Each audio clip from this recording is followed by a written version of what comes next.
Were put in the water for 12 hours because that was the maximum time he was gone. The socks were attached to a tide pole that was placed in the location where Brendan's body had been found. Crime scene detectives had done that in an attempt to measure the tides in that area to see how the water goes up and down. And by the way, there was minimal movement in the water during that tide test. And during the trial, you will learn, as we all did, that there really is no tide in the Cooper River. And that's because there's a dam further down in Canton, so the water doesn't have a lot of movement. And that dam was open the morning that Brendan was found because of the dredging project going on the Cooper River. And as you'll hear during the trial, that is why the water receded. Anyway, back to the comparison socks that were attached to the tide pole. During the 12 hours that the sock was soaking, there was a big storm. And that little creek looks like a washing machine. We took pictures of the sock every hour to document what was happening to it. And even in that water, because the water is silty, it actually made the sock dirtier to be in the water. It didn't make it cleaner. You'll see the sock and you'll see the photographs. Now, largely in part because it's so obvious that someone put Brendan in that creek, the official cause of his death is homicidal violence by undetermined etiology. The medical examiner will tell you that Brendan's brain showed some signs of asphyxiation, which is simply a lack of oxygen.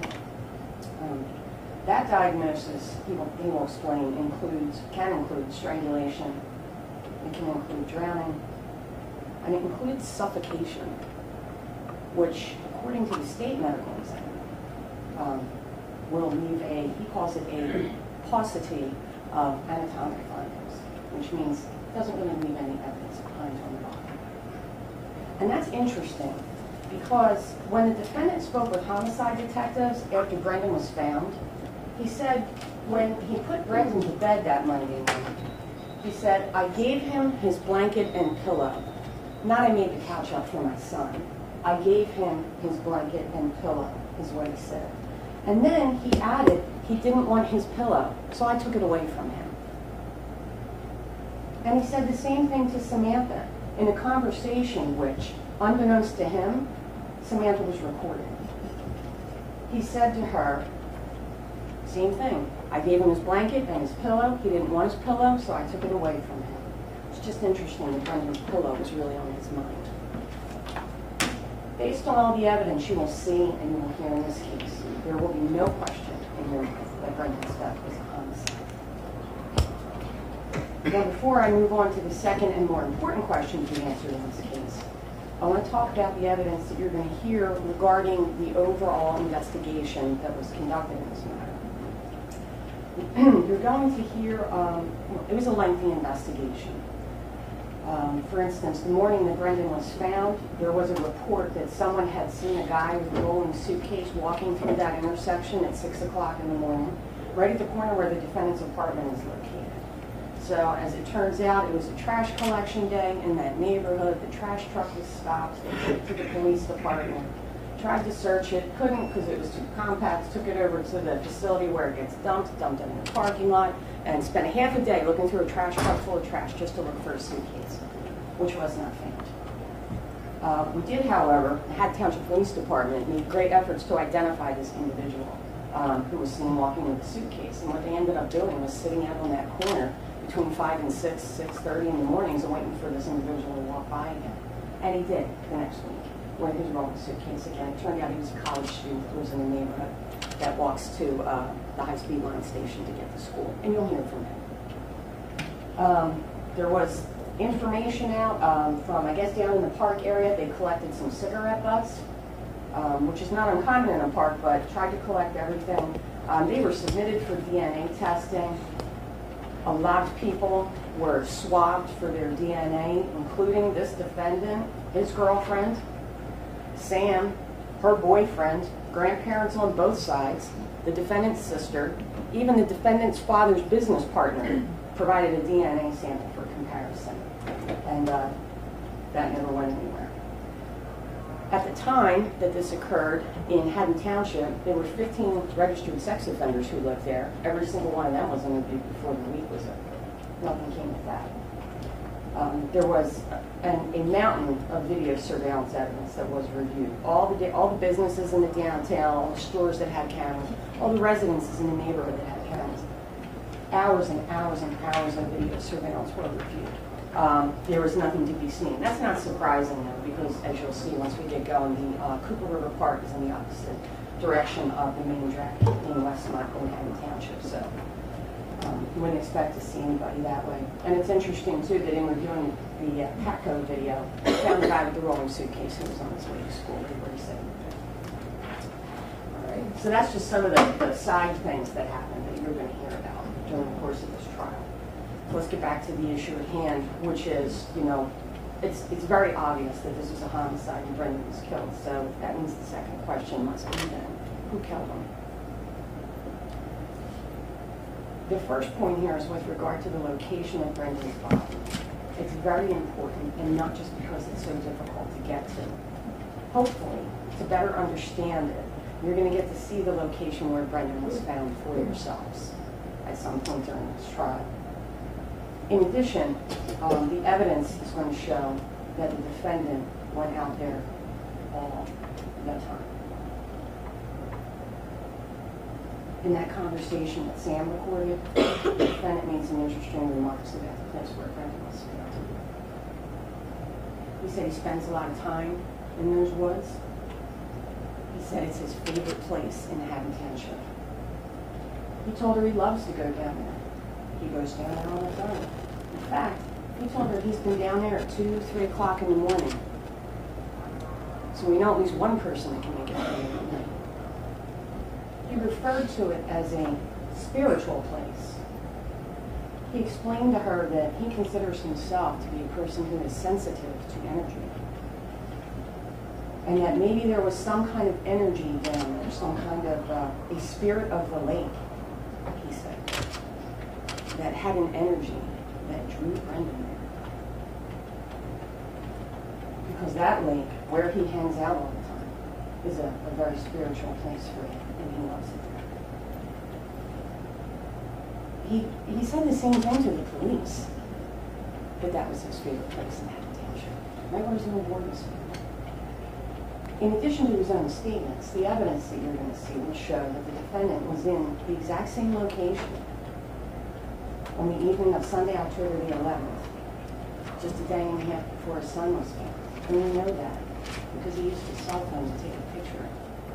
He didn't take a picture of anything or anybody. He took a picture of the water.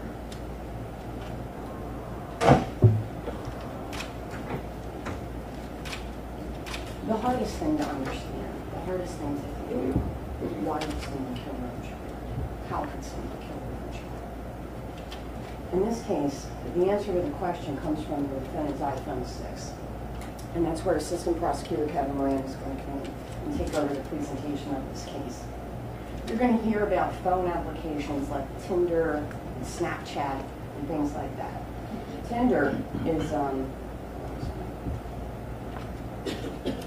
you're also going to hear about things like geolocation, which is how we know where he was when he snapped that photograph of the creek. The evidence from this defendant's iPhone will show that he met a 17-year-old girl named Julia on an app called Tinder.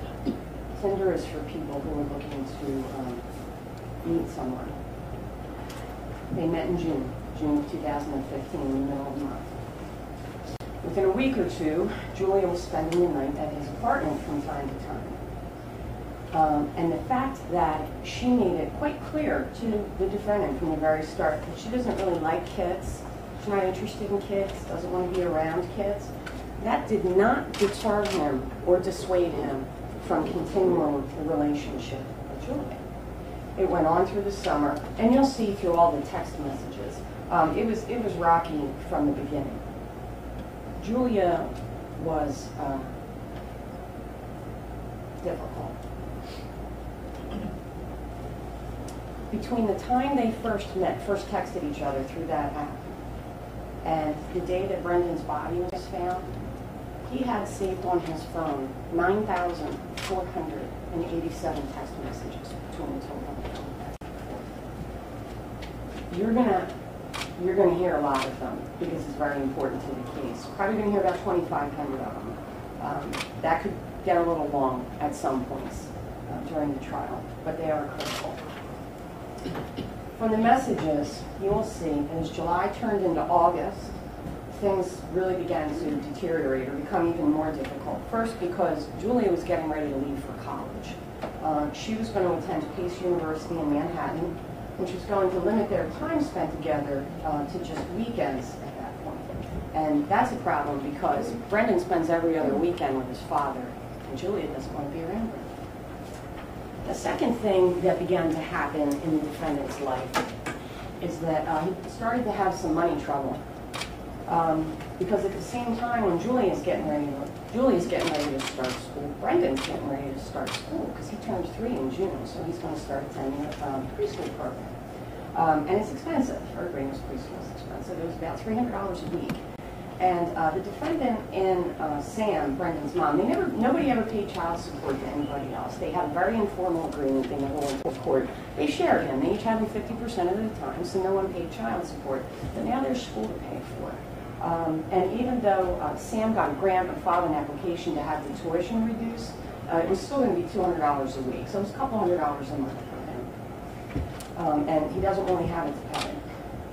Now, in the beginning of September, the end of August, beginning of September, Julia left for school. She went up to New York, moved to Manhattan. Within just a few weeks, the defendant was jealous, and he was thinking that Julia was talking to guys at school, and she was. And the defendant even knows which guys Julia was talking to because he used to check her phone all the time. As we move into October, it continues to deteriorate. On October the 6th, which was a Tuesday, there are close to 600 text messages back and forth between the two. There are so many text messages on that day that we're gonna have a technical person present them to you in a format that is more bearable than just listening to someone read them. They've been entered into a program so that they can be read and almost look like a screen film. But at that time, even though it's only Tuesday, Julia is already fighting with the defendant about the upcoming weekend. The upcoming weekend is Columbus Day weekend, and it's the defendant's weekend to have Brendan. And Julia doesn't like Brendan. She wants to avoid seeing him. The defendant texted to her, I don't have a choice. If I don't have him every other weekend, I go to court and have child support, and I can't afford that. He continues to tell her, though, that he wants to see her. And Julia says to him, well, we all don't get what we want. And then he starts begging. He says, please. And then she doesn't respond, so he says to her, yes, we can all get what we want. And Julie says, okay, I want you to not have a kid in your life. Do I get that? Or no? And the defendant replied, you can always get what you want in the future, but not the past. They are still fighting a few days later, and she wants to go camping in Goshen, Pennsylvania. The defendant suggests that Brendan go camping with him on Friday night, and that he will then drop Brendan off with his mom on Saturday. Julia says to him, I'm going to Goshen to avoid your kid, so don't you dare bring him north. If you do, I'll cancel the reservation and stay in New York. And after that, rather than telling her to take a hike, he convinces her to come to Haddon Township and stay in his apartment with him and Brendan that weekend. Now at this point, you might be thinking that Julie had something to do with Brendan's death, but she didn't. And we know that because, well, like I said, she wasn't in Haddon Township that weekend. But she went back to school early Monday morning. She had to be back in New York. You're going to see video footage of the defendant dropping her off at the New Jersey Transit train station at 6:44 a.m. on Monday, October the 12th. You'll see her on the platform. She gets on the train at 6:47 a.m. and the train departs the station at 6:48 a.m. In addition, her cell phone was tracked and flagged by the FBI. She took the train all the way to Manhattan, when she then went to the campus of Pace University, and she stayed there through Tuesday morning. And finally, you're also going to hear from one of the individuals who works in their security department, and he's going to tell you about all the lobby times. You have to have a swipe card to get into her dorm building, and you have to have a swipe card to get into her dorm room, and they maintain records on that, and she was very critical of them. So let's get back to that weekend, and she came down. On Thursday, October the 9th, the plan was for Julia to take the train from New York to Trenton, like she always does, where the defendant would then pick her up, and they were going to spend the weekend in Haddon Township. But then his car broke down that day. So now he has no car. So now he can't get her. So now she has to take 2 more trains to get here, and she's annoyed about that. And she wants the $11.30 or whatever it is for the 2 extra trains. She asks him if he has the money and tells her he only has $14. She's also annoyed because it's his weekend to have Brendan, and Brendan's going to be there. Now, fortunately, the defendant and Julia only had Brendan that Friday night. By Saturday morning, Brendan was with the defendant's mother, Lisa Creato, who lives right around the corner on Cooper Street. Mrs. Creato took Brendan all day Saturday. She took him to the zoo. She kept him overnight until about Sunday lunchtime or later Sunday night. The next day was Sunday, and then Sam came to get him, his mom. Sam got him. She kept him for the rest of the day Sunday, and she kept him overnight on Sunday night, too. So much for his weekend with his dad. And now it's Monday, the 12th of October. It's Columbus Day.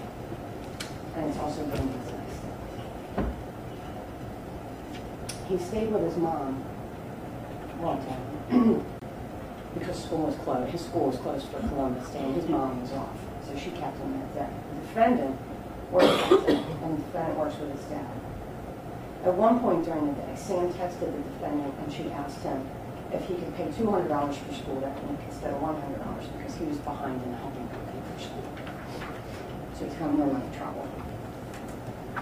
He says all he can do is give her $100 because he only gets paid $400, and he's saved $200 for his rent. He owes his mom $70, which leaves him with $30 to make it through the week, so he cannot give her any extra money. When he got done working that day, the defendant and his father picked Brendan up from Sam's house when he got done working. So it was around 5:30 on Monday evening. Brendan ended up at his grandparents' house again that evening. And later in the evening, the defendant's sister, Sarah, gave Brendan a bath. She dressed him in his pajamas, put him in his pull-up and dressed him in his pajamas and his slippers. Lisa and Sarah Creato carried Brendan up the block and around the corner to the defendant's apartment. And it was chilly, so they wrapped him in his jacket. They took a clean pile of clothes for Brendan to wear to school the next morning. You'll see in some of the pictures of his house, there's a little pile of clothes on the table with his shoes sitting right on top and his jacket sitting nearby. Really, all he had to do was put him in bed that night. Everybody else did everything for him. All he needed to do was get that vacation. You'll see from his phone records from that night that he was very upset with her that night. He called her 10 times between 8:01 p.m. and 10:01 p.m. We know that he was using his iPhone to sign into Julia's social media accounts. We know that he saw a Snapchat message from that guy that he thought Julia was talking to at school. She never called him back that night. She never responded to any of the text messages that he sent to her. The defendant even described himself to police as being very jealous that night. And despite the fact that he told police that he went to bed at 10 o'clock that night, the evidence will show that he was actually up on his phone, checking Snapchat repeatedly until about 1:30 in the morning. And then when he disappeared overnight.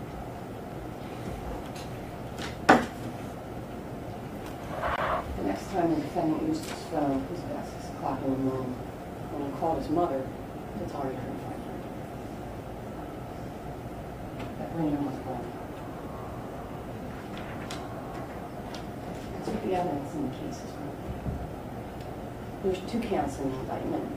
There's a charge of murder for purposely or knowingly causing death or serious bodily injury that resulted in a Brendan Creato. And the second count is for endangering the welfare of a child, for causing harm to his own child, whose carrier was responsible for. Now, at the end of this case, we're going to review all the evidence, all the witnesses that you hear from, all the exhibits, the documents, everything that comes in. And when it's all done, I'm going to have a chance to address you again. And at that time, I'm going to ask you to find him guilty of both of those counts. Thank you. Thank you.